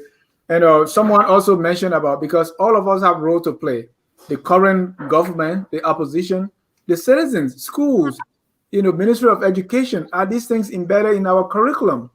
Are our religious leaders talking about these things? But let me get James David here. Call out your name and where you're calling from. Go ahead, you're live. This is James David calling from Harrisburg, Pennsylvania. Go ahead, James. Yeah, I hear you people talking about environmental control or whatsoever. But first, let's start with the Capitol building. Where is the lawmaker? They can go pee on the wall and whatsoever. They don't have no even water in the bathroom. Everybody pee anywhere there because there's no water. Even the Supreme Court, the police station, the policemen sitting on the horse and pee at the police station. So tell me. And everywhere, look now, personally, that comes from Liberia, personally from Vata all the way to Lubington, there's water everywhere. Car falling down, car moving, gas going inside, the water getting is still there. Nobody trying to face that particular rule. So does that cause environmental problem too? All the trucks may come in there whizzing fuel or in the water on the main road. Yeah. We call somebody from all the picture of those things, it still exists from that all the way going to looking town all the way. We call themselves lawmakers, they allocating $30,000 for the sale, but they're not allocating money for the road. And government also tell them making people buy road medicine. We don't know which are the buy road. But the barrel, let's just call it barrel. So we're going to say we get barrel medicine that I want to buy. So we will not take that one serious. Thank you. Everywhere in Liberia, when going in interior, see how the people live in deplorable condition. Some people go there. Can you imagine a bank company like in from Malaysia, like in Smaller County? See how the people can go lay down on the road and people apply the money for someone on tractor to come pick them off for them to go to the pan. See what the people doing to the people land there. See what they're doing to them. What happening there? Nobody can control government. Don't even care for them. Yeah.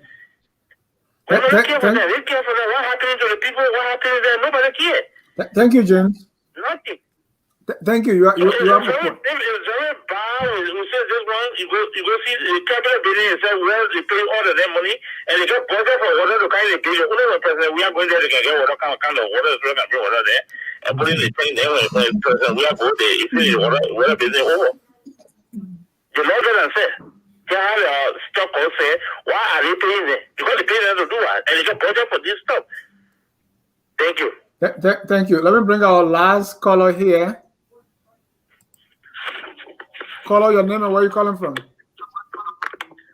I am Selma Coleman. I'm calling from Havertown, Pennsylvania. I'm watching your show, and I just happened to come across this. It's a good topic. Thank you. But this is a serious matter in Liberia. You know, you talk about environmental things. One of the things we need to talk about the lawmakers. I don't know who are they working for lands and mines and all of it. They still have that. But I think we need to know that, we need to take care of the land. Number one, I have a few things written down here. The beaches, okay? I don't know if we know that if you take the sand from the beaches and you start building houses with it, you kind of set yourself up for erosion. Yeah. And that way, when the area in the water does not have any other protection. And when we use that sand to protect the beaches, so when you take that away, you put the country at risk for erosion. Mr. Cooley talked about the trash. It's a major concern. We have nowhere to put the trash. Okay, one of the recommendations is how all these young body able men in the street, we can actually get trucks and make place to put those dirt and trash. You know, like he said, if you cannot take care of the garbage in your home, what can you take care of? That's the other thing. Another problem we are facing in Liberia that is very concerning is the mold in the house. The previous caller talked about the water every day. If we don't have anywhere to put the water sits down and it gets on the house. Like even these nice buildings they have there right now, they're full of mold. And these mold affect the lungs. And we wonder why we have all these problems. It's just by the grace of God that we are not very sick. But all these mold on the houses, if you look at the houses back home, they're all full of mold. You know, and those kind of things are things we need to look at. We cannot be cutting down all the trees and selling these resources out. We need these resources so that we can, look at this picture I'm looking at here. You know, sooner or later we'll have no West Point, we'll have no Newtown, we'll have nowhere if we continue to take these sand from the beaches and things like that. So I know it's a lot, but these legislators, they really need to put their country at heart. You know, we cannot always be getting funds, and we still be independent for over, 177 years. We don't have anything to show for it. We love our country. We want to go back, but we have to go back to something better than water. You know, when you use this water that is not clean and you start brushing your teeth with it, your teeth start getting yellow. There is no chloride in the water. There is no fluoride in the water. These are all environmental concerns because the water is polluted. You need these pipes sit down for so long, and when you open the water, all you have is the rust that's coming out. Yeah. So I hope that our leaders will listen to these things, and these are really important things that we need to look at. Please support this trash and start hanging people out in the streets and these boys, put them to work. That's the way you can invest in your country and your home. Thank you. Thank you so much. Thank you. Let me let me get the very last caller. Is that Musa? Go ahead. You have 30 seconds, please. I want to say thank you for just putting me on. And I also want to give God the glory. At least we can sit down and discuss about Liberia. If everybody in America, from the time Liberians came to America, were discussing and thinking about the good things about Liberia, today Liberia will not be where she is today. But it's just now that we are realizing that we have a home, we have a place called Liberia. There where we come from. And so now we're thinking about Liberia. So we want to see good things, like the doctors, the panelists just discussed. Yeah. The guy you have on the show, discussing about Liberia. Like Sharif was talking about Manaroa. When the landslide happened in Manaroa, I was 15 years old. I was in Manaroa. Mm-hmm. I just want to say that, look, we now need to start thinking about Liberia. But all of these things, everybody look up to government. Yeah. Even when some other guy, they get something in their house, they will want for government. Liberia is so much use. Yeah. So they free. Yes. Right, because government getting all the money. Thank you, Musa. Thank you. We're almost out of time here, but thank you so much for participating. We appreciate your time, Thank sir. you. Mm. All right. Our time is almost over here. What I wanted to you, Dr. Robertson, briefly, we talk about the government responsibility, opposition. Let's come to everybody else. What should we do in 1 minute? Okay, I'll come in first, and I say everybody here have in one way or the other mentioned it. What should we do? And again, I would stress one thing: education, and that's one of the reasons why we go to the ground to educate. And Liberia, the children of Liberia need to be educated. And once people are educated, then they can make the right decision. All of these things we are talking about, what those people who are able to vote, our voters, they need to be educated on all of these things. And I'm not sure how many will watch a program like this, but if we are on the ground, we make it a point to educate not only the youth in the school system.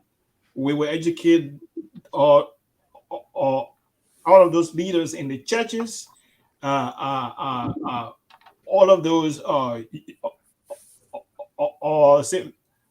youth group, musicians. Let them sit and sing some of these things. So that the key there is education.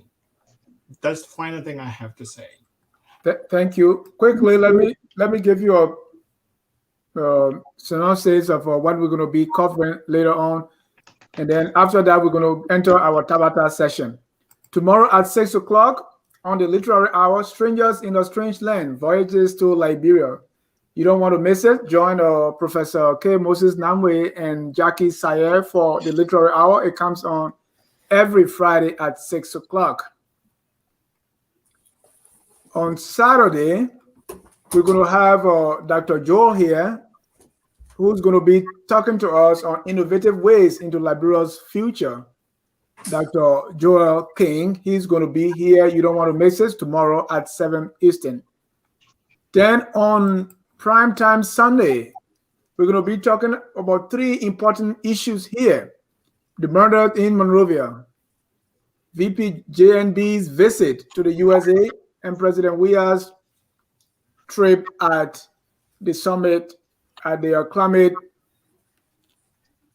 at the they call it COP COP26. That's in President Weah attended and delivered a major speech. We're going to be delving into that. Then Tuesday, we're going to be here talking about diabetes awareness. November is diabetes month. And so Abby Tyler, a family nurse practitioner, will be here to discuss about diabetes. We'll talk about the definition, the types, causes and symptoms, complications and risk factors, prevention and management. Also, we're going to have a Q&A section. Ladies and gentlemen, I want to say thank you so much. We never close this broadcast without talking about our Tabata session. So again, we're going to go around the room to talk about the Tabata of the week. Tabata in the Southeastern language means nonsense. This time, let's start with our guest, Dr. Robertson. Any Tabata of the week that you saw? Oh, wow. All right, we give you a chance. Think about it. Let me go to Mr. Cooney. I'm not familiar with Tabata, but I would say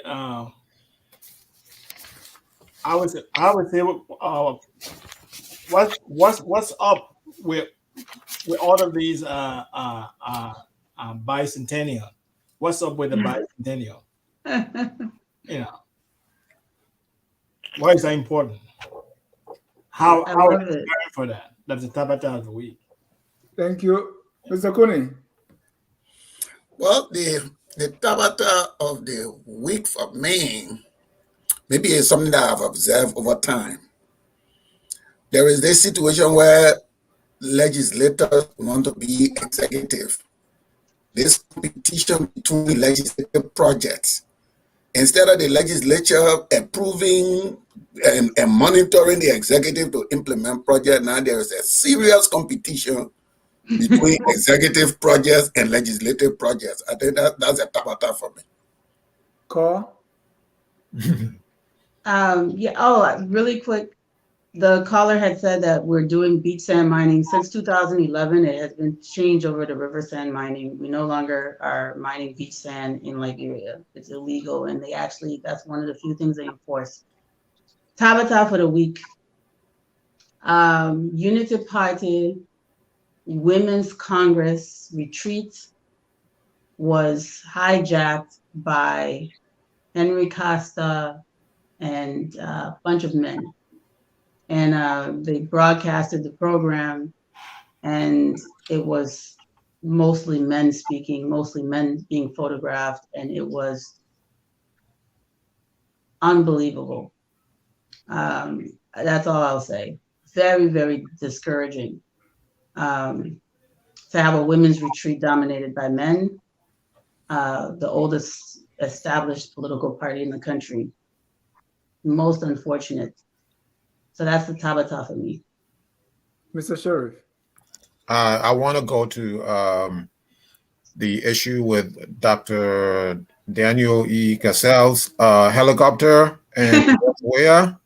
So Dr. Cassell, from what I understand, bought a helicopter or is renting a helicopter. In any event, he has this helicopter, which is supposed to fly in from Cote d'Ivoire to Monrovia. And George Weah got wind of this, and now he's again using the court system, not necessarily the court system, but using the system to prevent Dr. Cassell's helicopter from landing in Monrovia. That is my Tabata of the week. Thank you. My Tabata of the week is what has serious political parties and people that support them, the things that are so important to us, the very trivial stuff. As I said earlier, they are now trying to measure Joseph M. Boakai and Kwame who's taller. Who did this? Where Joseph Boakai was his residence, or it was Airbnb, or is in a hotel, or how do we define residence? Wow. I mean, in the face of serious stuff, so that people will debate the issues and see who has better plan, vision for the country. Yeah. We are talking the most nonsensical stuff. To me, that's the biggest Tabata of the week. Again, our viewers, you have any Tabata? Thomas, what did you say? My Tabata for the week is Liberia, period. Yeah, man. Be specific, Man, that's just Call is the historian. We keep calling this bicentennial, right? It's not. And Cole can elaborate more on this. So our centennial was in 1947. That's when the Centennial Pavilion was erected. Our country is not 200 years old. And you don't see the United States celebrating their Independence Day on 16, whatever it was, when the Pilgrims landed. They focus on their independence, which is July 4th, 1776. Liberia has had a similar tradition. We celebrate the anniversary of the birth of the nation when we became an actual republic in 1847.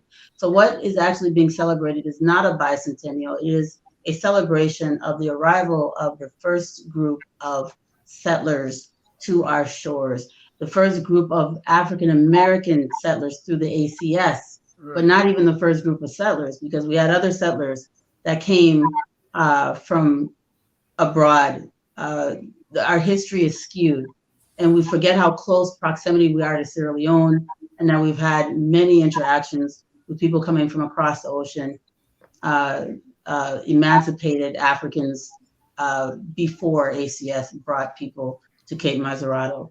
So I am in complete agreement with Mr. Robertson. Part of this bicentennial should be to correct history. And, the fact that everyone's running with it, talking about bicentennial, is embarrassing. Thank you. Few comments here. Jackie Sai said, Dr. Robertson, you are so right. Education on recycling and disposal of solid waste is necessary. Many of those from the diaspora pollute the country as well when they are home. Selma said, thank you, all the good people on the ground who are making the difference. Muzu say, our priorities are confused. James David, my Tabata is wicked leaders in Liberia. So those are a few of the comments that I just wanted to mention. This one from our YouTube followers say, are we considering the special interest groups in Liberia impeding Liberia's progress? Do our leaders really have true power, or are they influenced by outsiders? Can your panel address that question? We can have that for another show, but that's a very important question here. Francis Wilson said, these are questions you may ask the incumbent that come on your platform. There is a huge house built directly over one of those pipes in Monrovia that was 2018. I bet they are still scratching their heads as to how to get around it. Incompetence. Well, I want to thank you so much for the topic tonight. We'll continue talking about these things and create awareness. This is just the beginning, and we are asking all those who are listening, let's all begin to do something. Let's go around the room, 30 seconds each for your closing comments, and let's start with Mr. Sharif.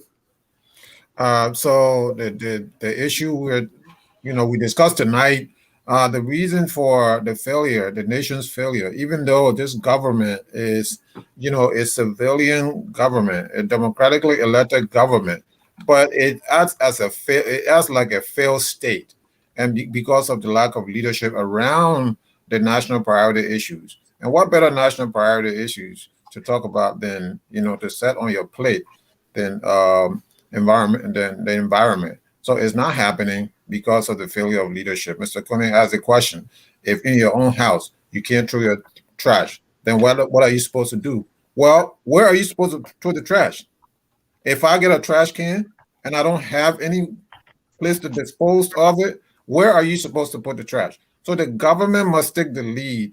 All of the money that they get from foreign donors, all of the money that they pay themselves, they need to slash some of this and prioritize, for the first time in Liberian history, to prioritize the environment. So that, I think, will be something that we all can celebrate, regardless of political affiliation. Thank you. Carl? Yeah, I think that this is a drastic, desperate situation, and drastic, desperate times need drastic solutions. I'm often called radical and called all kinds of things by people who are cowards and are afraid to tell the truth about how dire the situation is and how extreme it is. and that you must have extreme solutions to solve extreme problems. I think it's important that we realize that the citizens have the power to go to the drawing board and reassess how their country is governed, how it's structured, and the citizens are ultimately in charge of that process. And it is up to Liberian citizens to look at the government and say, you know what, we're going to downsize and we're going to restructure this and we're going to put in some criteria so that we can rebuild the country. It is going to take a lot of courage to do that. But everyone has to think about our children, our grandchildren. Human beings plan for longevity, not just for hand to mouth. So I hope that people that are listening will start to think differently. And I think, yeah. Thank you. Dr. Robertson. Our focus, again, on our focus on the EPA, and like Cole has said, the EPA does have a lot of power. So the EPA should focus on developing practical responses to the needs of Liberia, and the EPA should develop a set of impressive, practical, and useful tools, like for environmental sampling and analytical methods. I'm not saying they may not have some of these tools, but they should be innovative, and EPA should be the tools should be enhancements that should include elements that will help with the management of real events, like some of the things that we have. I don't know if the EPA even have GIS system on the operation. They should have those tools. The EPA should leverage existing commercial and available platform to build new tools. The EPA should demonstrate strong ability to effectively respond to emergencies or all these emergent issues. They shouldn't exclude the EPA into things like Ebola, coronavirus issue, COVID-19, and all of these.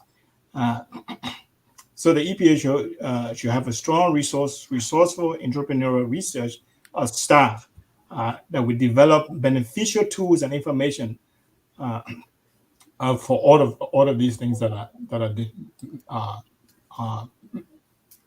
mentioned. Thank you. Yep. Mr. Cooney. Okay, so my closing comment, I think I'll pick up from one of the statements that Cole made, which I agree with. I think for us, for Liberia, for the most part, there are plans for many of these things that we talk about. So there are plans for waste management in Liberia. The situation at hand is dire with real consequences for the population.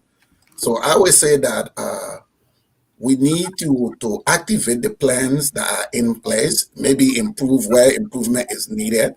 One of the things I came across is also one of the components of the plan that is now being utilized is the enforcement mechanism. The enforcement mechanism is now being utilized to bring consequences against polluters. There's something they call, I know, the polluters pay or polluter tax. I think all of these things need to be explored so that we can have a handle on this issue. Municipalities in Liberia, they have the authority to impose, to create ordinances to get rid of waste. So what are we doing with that kind of tool? So basically, I'm citing these things for us to reduce this over-reliance on the donor community. Look, people, they're getting tired with us, but people, we don't do something for ourselves. So we have some of the tools internal to us that we can use. The ordinance for people to pay for garbage disposal, the enforcement mechanism, the polluter tax, the plans. Let dust these things up and address this urgent crisis that is facing our people. Thank you so much. Looking in the future for Tough Talking Thursday, beginning next Thursday, we're going to be bringing in representatives from these political parties to talk about their party, their political leader or standard bearer, and the organization we're in. So next Thursday, we're going to have Anthony Mariah Yakula, who's going to be here, and the topic is the ANC Mr. Alexander Cummings, and the CPP. Next, we're going to have, if we have a representative from the Unity Party, we're going to have the Unity Party, Mr. Joseph M. Boakai, and the CPP. We already have a representative from the CDC, so we're going to have the CDC, Mr. George Weah, and the State of the Nation. We're going to have the Liberty Party, so Senator Yombli Kanga, and the CPP. All these will come up. So what we're trying to get at here is for these political parties to tell us, for those who want power, to tell us about their standard bearer, their vision for the country, and the organization that are trying to replace the CDC. So keep tuned here on Focus on Liberia, where we educate, we elevate, and promote all things Liberia. On that note, on behalf of all of us here at Focus on Liberia, I want to say thank you so much for watching. Keep tuned here at Focus on Liberia. We never close a broadcast without playing our song that says, "We are all Liberians." Whether you are from political party X, Y, or Z, we are all Liberians. Whether you believe that environmental pollution has reached a crisis proportion or not, we are all Liberians. Whether you believe this year is our bicentenary or the of the first group of African Americans or the ex-slaves on our soil, whatever your belief system is, we are all Liberians, and we must do whatever it takes to make our country the glorious land of liberty. Good night, and God bless you. We are